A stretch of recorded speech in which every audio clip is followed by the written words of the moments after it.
So we're learning the book of Shmuel base and the story of Tamar and Amnon, and the sad story of Tamar and Amnon. Yeah. And it gets worse. This is the story of Amnon raped Tamar, and after he raped her, so he has this tremendous hatred for her. And we've spoken already about the claim Tamar had to him. Why do you need to rape me? You could simply marry me. And the reason that was a valid option is because, according to Jewish law, they weren't 100% brother and sister, because the mother wasn't Jewish, Tamar's mother. So Tamar was a convert. And it actually brings up an interesting topic, which it gets a little sticky, but it's something that, it's important for people to be aware of, that the conversions, the law of Yafas Toar is a very unique law where a person can have relations with this woman who's not Jewish and then converts her. And I've mentioned that there are different opinions. According to some, he actually converts her before he has the relations with her. And that conversion is really like a forced conversion. And that's a serious issue. How does a forced conversion allow someone to be considered permissible to marry a Jewish man? In other words, what is that? What is the allowance of such a thing? And the answer is that it normally is not allowed. Forced conversion is not acceptable. That's not Jewish. Person who converts from being forced is not a proper conversion. Conversion really needs the acceptance of the mitzvahs. And that's why, like, the conservative don't accept reform conversions, because they'll say that the reform people didn't accept the mitzvahs when they did their conversion. And then the Orthodox will have other opinions about the conservative conversions and so on, because, and it becomes a very big problem in Israel, because someone wants to get married in Israel, they'll say, well, you're not really Jewish. So they'll say, what do you mean? I have my conversion paper. And in Israel, they don't accept any non-halachic conversions, any questionable conversions, like if someone might not have accepted the mitzvahs. But the unique law of Yafas Toar, where someone's at war and they're a soldier, they have captives, and they fall in love with one of the women that they captured, that is an exception to the rule, where a person would be able to have relations with this woman after he converts her in a forced way. At least according to some opinions, that's the explanation. That's the case, that he actually converts her. Again, there's different opinions. According to some, he's permitted to live with her once before he converts her. According to others, no. Even that first relations has to be only after after she converts, at least in a forced way. She's converts in a way that she doesn't have much of a choice. But this would be an exception to the rule, meaning normally that's not an accepted. It's not an accepted conversion, to the extent that even in the case of Yafas Toar, in the case of this woman who's a captive, where she does convert, according to those opinions, it could be that her children are not really Jewish. She's just converting. It's only like allowing her to be married or to have relations with this man. This at this point, but her children are not really Jewish unless they decide to stay married. Then the conversion, so to speak, then she actually becomes a full-fledged Jewish woman. But at least the first conversion done in a forced way, according to some opinions, it would mean that it's not, that her children are not really Jewish. So again, it is a little confusing, because there's different ways of understanding this. Exactly how the laws of the marrying a woman who you capture, how they apply. There's numerous arguments between the commentaries, the details of how that's done. And even though the Torah does spell it out a little, but it doesn't explain the specific details of at what point do they have. It doesn't tell you exactly at what point they're allowed to have relations or not.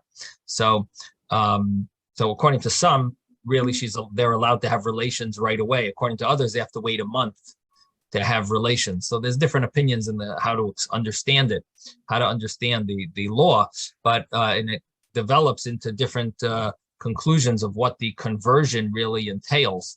But at least according to some, the conversion is not a real conversion, but it's a forced conversion, and that would be a unique case where we're sort of allowing that conversion to take effect, which means that in a normal scenario, that's not an accepted conversion. And so it gives us an understanding of, what does it mean to become Jewish, and it gives us a little touches on that topic of how a convert is, when is a convert really full-fledged Jewish, and why there are sometimes controversies if someone's Jewish, and why are they sometimes issues with someone getting married and their conversion papers are not accepted. And it's really, there's a big business out there as well of people doing conversions, and they hardly it's like fraudulent courts that are making these conversions. And in fact, there was a rabbi here in Florida that would advertise he does a 60-minute conversion. What? And you can imagine how false of a conversion that is. But there were, I don't know how much he charged, but he definitely made a lot of money. The point is that it's that there are rules of exactly what needs to be studied, and that there has to be some knowledge of what Judaism, what Judaism is, and if the person accepts it, that would be if they accept to follow the laws of Judaism, that would be a valid conversion. There are some converts that reach the greatest heights. In fact, special laws about how we have to honor a convert, and we have to, extra laws, love the convert, v'ahavtem es hager. There's extra laws for a convert, but at the same time, it's also sometimes leads into questionable situations. And it sometimes gets very sticky, especially for rabbis, if they're called to do a wedding and then they find out that the mother of one of the groom or the bride was actually a convert with a questionable conversion. What do you do then? And what do you do if you find out about it on the day of the wedding? Now that's really complicated. But in any event, the story here is that Tamar is raped, and Amnon immediately right afterwards he hates her, and we spoke about that last week about why would he hate her. We mentioned that number one, his whole love was based on her beauty, and all he had a desire for was to have relations with her. Once he fulfilled his desire, he had no more appreciation for her at all. And then we also spoke about psychologically how he just felt so terrible with himself, so guilty, that the anger that he had, he just put on her, because just like, when no one likes to feel that they're wrong, take it and blame someone else. So that's another idea, another understanding of why he was so angry at her. Also because she sort of put him in his place. She told him numerous things. She sounded like a very logical woman, telling him, we could according to halacha, according to Jewish law, we could legally get married. And additionally, she told him how terrible what he's doing is, what he wants to do, what a terrible thing, and how he's ruining it for himself. And so it could be he hated her because people don't like getting rebuked, especially from let's say a younger sister, But Rabbi. Yes. Susan had a question. Oh, Susan. Yes, my mother had a friend who converted to Judaism because she fell in love with a Jewish man. We're not allowed to get married for 2 years. That was here in this country. Right. And this is in the 60s. So generally, like a 2-year process of learning is considered that sounds like it might have been a very kosher conversion, but not always, because you have to understand that just because they could teach you for 2 years worth of studies, it doesn't mean that they're doing everything according to law. I'll give you an example. One of the challenges that come up is someone studied all about Judaism, and so they come to the Jewish court. 3 rabbis are sitting there, and the rabbis themselves are not Orthodox rabbis, so they themselves drive on Shabbos. Okay, and there's this person who's interested in converting, and they're asking the person, "Are you going to be keeping the Shabbos? Are you gonna accept? Do you accept the commandments?" So, what do you think the person is doing? I mean, the person just studied with these rabbis who don't keep the Shabbos themselves. Do you really think the convert is going to keep Shabbos? Who did she study with? Who is she getting who is asking the questions? Is she accepting the mitzvahs? Some people who they themselves don't keep the Shabbos exactly. You know what I mean? So how do you expect that she's really, or he's keeping the Shabbos, whoever the convert is, boy or girl, whatever it is? How are they, accepting mitzvahs that the teacher themselves who was teaching them doesn't even do? You know what I'm saying? So it creates a big problem. Now, some places it's more of a business. They're teaching people about Judaism, and they make money on the lessons. So if you charge $75 a lesson, it sounds good to have a 2-year program. We do converts. It's a 2-year program, and you got to come every week, and we charge you whatever it is, $100, $75. It could be a business as well. So it sounds like a good thing, the 2 years, but I'm just saying it's not necessarily so. And was there really an acceptance of the mitzvahs? Now, if someone is Jewish and they don't keep Shabbos, are they Jewish? Of course, they're still Jewish. If someone converts to Judaism and they keep Shabbos, and then later on they decide, you know what, I don't know if I want to keep Shabbos, are they still Jewish? They are. They became Jewish. They're already Jewish. But what about if they never even started keeping Shabbos? Did they really accept to keep Shabbos? We don't know. Probably not. They never did in the first place. They never did keep. How about kosher? Did they keep kosher in the first place? They never kept kosher. The rabbis didn't keep kosher. The rabbis who tested them. In fact, they used to have their lesson in Wendy's. That's where they studied about the Judaism. In Wendy's. That's where they were studying about it. So, do you think that is the convert really accepting Judaism? They studied in Wendy's. Is that so that's where creates a big issue. The person thought that they were becoming Jewish, but obviously not everyone is going to be accepting such a conversion because the person is not fully Jewish. Now there are exceptions to the rule, very, very rare. This is the exception, is like Eshes Yafas Toyar, where there is some type of, at least according to some opinions, that the conversion is sort of like a quasi conversion, but it's accepted. But it is according to Jewish law, but you need to have a war. So you need to be at war. You need to capture this woman, and then it would be at least to have, it would be permissible, such a thing, at least on the, for the first time to be together.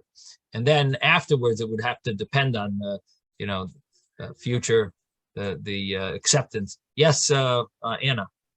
I just want to make a comment. It's so interesting. I spoke today with my granddaughter, and she studies right now human geography. It's a very interesting subject. And one part of the subject is how things got developed. How do they spread? What happened in a society? And her teacher, who is non-Jew, it's a Gentile, said that it's interesting how Jewish people are not really developing a very large communities around themselves because they never convince anyone to convert. And in their religion, it's a very difficult process. That's why I thought it was really interesting how non-Jew, a Gentile, is teaching ninth graders in school. By the way, it's a school that has very few Jewish kids, that it is not as easy, and that this is the nation that keeps the purity and really try to not to convince people who are not sure if that's what they want to do into this religion. I thought I was very, very amazed with this comment. So that's a whole nother aspect of it, is the fact that we don't solicit. That's another element to it. But which you're right, it really goes hand in hand with this, that, if you solicit someone, so how sincere are they? If you're soliciting someone, are they really so convinced to, or you're just going to some event where they sprinkle the water on you and say, oh, baptism, Right. Yeah, no, it's interesting. It's interesting. Yeah, so there has to be a serious acceptance of the mitzvahs. Okay, so the verse that we're up to is, I believe we're up to verse 16. Verse 16 in chapter 13. Chapter 13, verse 16, Shmuel base, the Samuel 2, Shmuel base. Okay, but she said to him, do not do this greater evil than that which you have already done to me, to send me away. But he refused to listen to her. So Amnon is angry at her, and he hates her, and he's sending her out of his house. The only thing is, she says, why would you embarrass me like this? It's even worse. Worse than raping me is that you're humiliating me, because now I'm going to go out to the public and everyone's going to realize. He called in his attendant who ministered to him and said, send this person out from me now and lock the door behind her. And verse 18, as she was wearing a fine woolen tunic, for such robes were worn by the maidens among the king's daughters. So the commentaries explain over here that the clothing that she was wearing was not her regular garb. She normally had additional clothing on, and now she was only wearing this fine woolen tunic. But she wasn't wearing her regular clothing on top of that. And in the meantime, his minister took her out and locked the door behind her. And now she is really embarrassed because she feels somewhat partially undressed or immodest. Tamar put dirt upon her head and tore the fine woolen tunic that was on her, and she put her hand to her head and left, crying out as she went.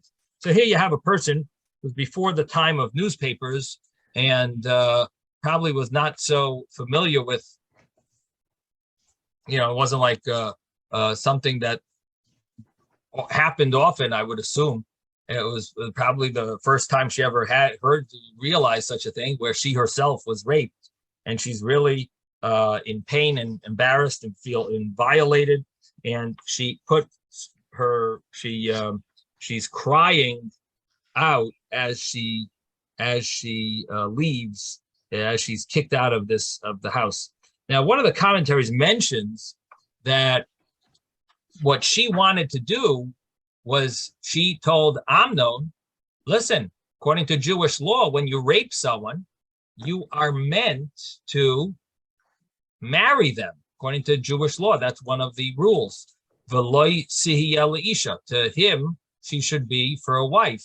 That if someone rapes someone, it's a punishment that he ends up needing to marry her. So, different ways of understanding it, why it should be that way, but either, different thoughts could come, either because she, who's going to want to marry her after she was raped already, and so he's going to be obligated to marry her. Maybe spiritually they're meant for each other, and therefore let them get married. But really, he's supposed to marry her. And so she said, "Well, now that you've violated me, at least fulfill the Jewish law obligation of marrying someone who someone rapes." And on this, he refused. And so he sends her out of the house. Now,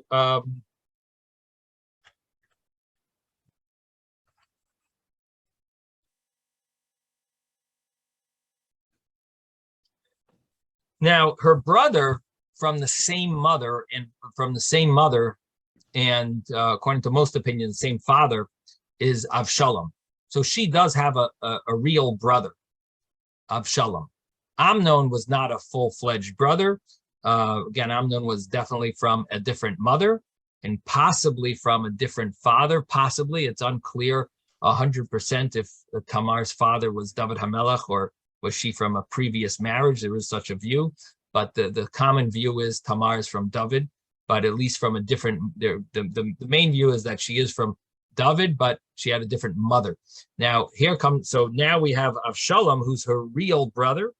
And verse 20, her brother Avshalom said to her, has your brother Amnon been with you? Be silent now, my sister. He is your brother. Do not concern your heart over this matter. So Tamar dwelled devastated in the house of her brother Avshalom. So here we have Avshalom, who's her brother, who realizes right away what happened. He asks her, the first question was, Amnon with you? So it seems like this Avshalom is very clued in on everything that's going on. He found out that Amnon was sick. He probably understood that Amnon was somewhat of a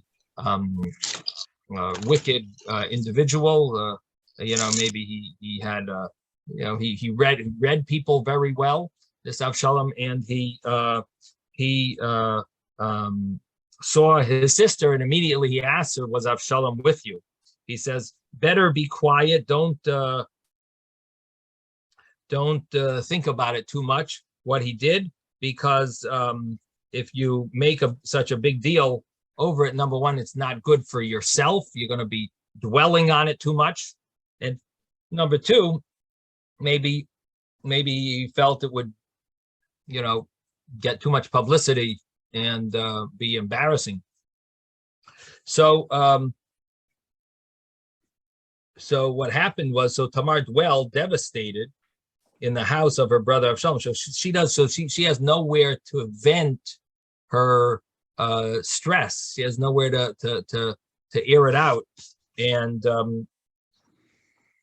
she is hanging out in the house of Avshalom. Now, verse 21, King David heard about all these events, and he was very angry. Avshalom would not speak with Amnon, neither bad nor good, for Avshalom hated Amnon because he had violated his sister Tamar. So what we see here is, first of all, David hears about these things, and he's very angry. It doesn't say what David did about this. So here you have the father, and he's got one of his sons raped his daughter, his wife's daughter, his daughter.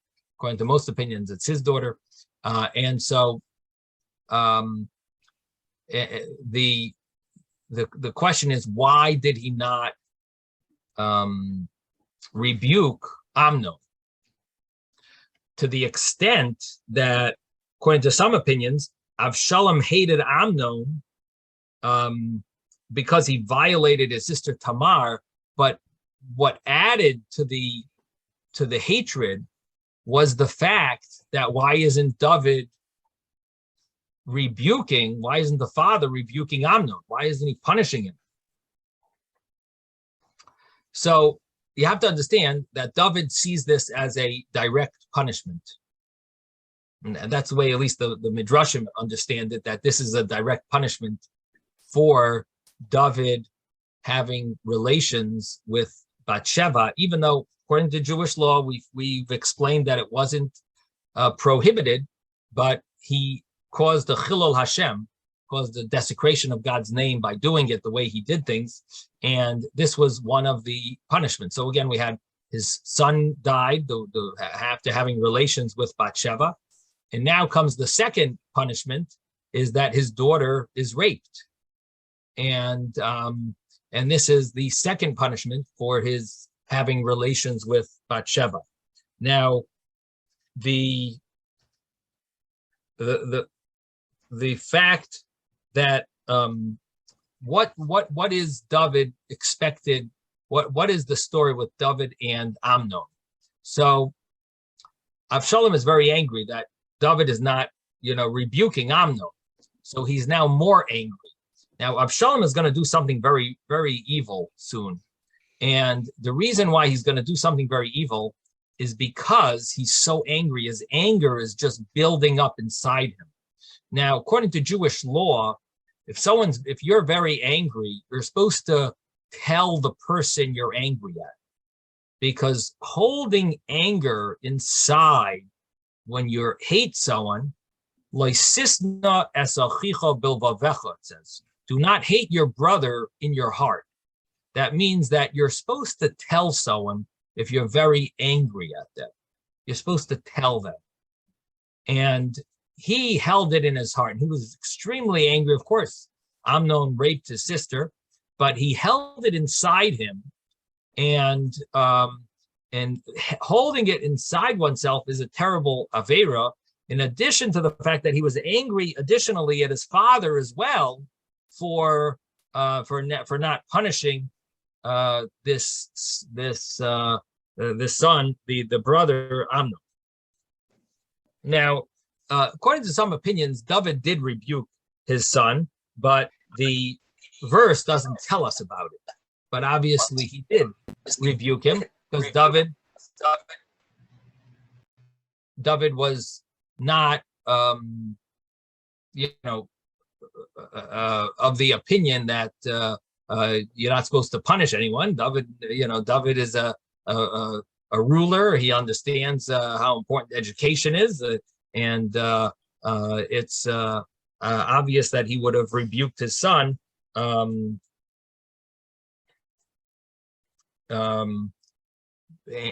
Because that's the right thing to do.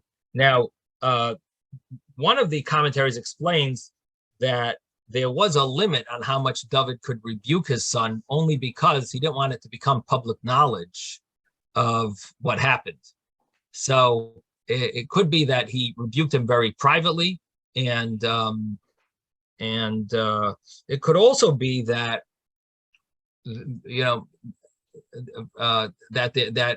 what do you tell someone who obviously knows what he did was wrong, and sometimes maybe David felt that he sort of his punishment is the fact that what he did is already the punishment. He sort of knows what's wrong. There's not much more that David can do for him. In other words, obviously in Avshalom's eyes, he's not punishing him enough, but in David's eyes, what more is there to say? It's like what you did. Yes, Ben. I see that the only time when Avshalom is talking to Tamar is written Aminon.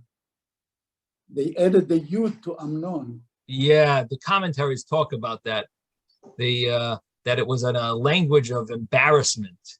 They added a letter which is like somehow it symbolizes. To separate him from others, maybe. I don't know. No, it's adding a letter is symbolizing like a derech bizayon, Radak says. It's a way of busha, like a way of embarrassing him and giving him some I was surprised to see it. So using like a name for him, changing his name a little, derogatory way.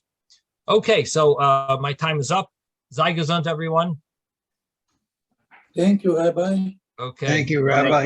It's here. Thank you. Okay. Thank you. Stay safe. Okay, Rob. good afternoon, everybody. How are you?